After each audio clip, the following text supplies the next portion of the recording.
septembre 1947, s'ouvre à New York, dans l'ancienne patinoire de Spring Meadow, la 128e Assemblée générale de l'ONU. Le partage de la Palestine en deux États, l'un juif, l'autre arabe, est à l'ordre du jour. Pour que la résolution soit adoptée, il faut qu'elle soit votée par les 2/3 des 56 nations représentées. La plupart des délégués de l'agence juive sont retournés en Palestine, car plus personne ne croit à un vote favorable. Abba Eban, qui a choisi de rester, juge encore possible un retournement de la situation. Nous avons pris une carte du monde et nous l'avons découpée, un peu naïvement. Et nous sommes partis à l'assaut des délégations, avec en toile de fond la responsabilité, la culpabilité du monde entier concernant tout ce que le peuple juif venait de subir. Mais malgré tous nos efforts, en fin de compte, il nous manquait 3 ou 4 voix. Dans les coulisses de l'ONU, des agents de la CIA interceptent les consignes des ambassades et enregistrent les entretiens entre les délégués.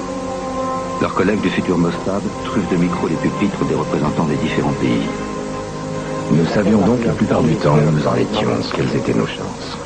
La délégation sioniste apprend ainsi que les Philippines, le Libéria et Haïti, entre autres, vont voter non, et que faute de ces 3 voix supplémentaires pour atteindre le score indispensable de 32 voix, son rêve d'indépendance nationale risque d'être définitivement compromis.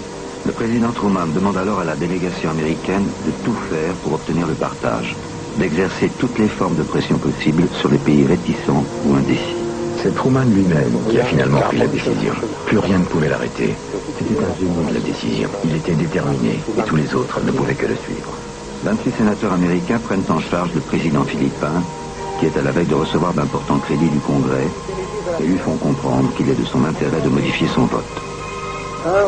Sous la pression de Washington, le fabricant de pneus Firestone obtient du Libéria, dont la survie économique est liée à la production de caoutchouc, un vote en faveur du partage. Enfin, un prêt de 5 millions de dollars ramène également Haïti dans le camp du oui. Abba Eban se livre à un pointage angoissant. Il ne manque plus qu'une voix. À ce moment-là, le résultat du vote ne dépendait plus que d'une voix, celle de la France. Chaim Weizmann, qui dirige la délégation juive et sera un an plus tard le premier président de l'État d'Israël, est absent. Épuisé par la maladie, il ne quitte plus sa chambre du Waldorf Astoria à New York. J'ai convaincu Weizmann d'entrer en contact avec Léon Blum. Ils se connaissaient depuis un certain temps. J'ai aidé Weizmann à rédiger le texte d'un télégramme qu'il a envoyé à Blum et qui se terminait par ces mots. Est-ce que la France peut s'abstenir, être absente, d'un moment que personne n'oubliera et qui restera à jamais dans la mémoire de l'humanité?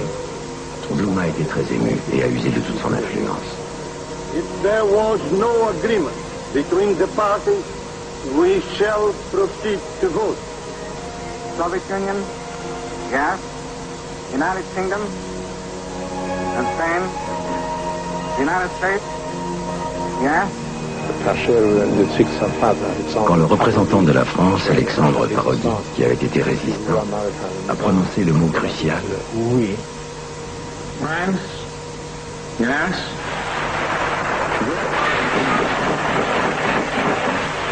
Toute la salle s'est mise à applaudir. Nous avons alors réalisé que nous allions vers la victoire. The resolution of the DUC Committee for Palestine was adopted by 33 votes, 13 against, 10 abstentions.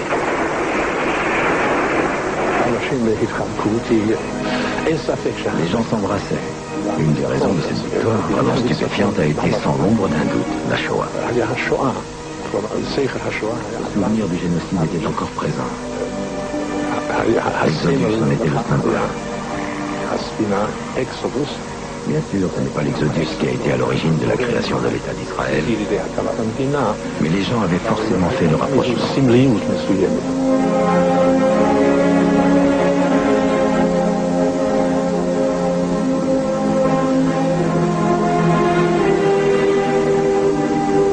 Ce jour-là, nous avons été les témoins d'un des plus grands exploits dans l'histoire du pays. Rêve pour les uns, cauchemar pour les autres, l'État d'Israël est proclamé le 14 mai 1948. Ben Gourion en sera le Premier ministre. Alors que du côté israélien, les explosions de joie saluent sa naissance, du côté côté arabe, on mobilise.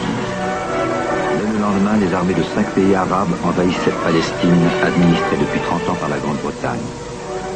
Israël, la Jordanie et l'Égypte vont se partager le territoire de cet État palestinien qui ne verra jamais le jour.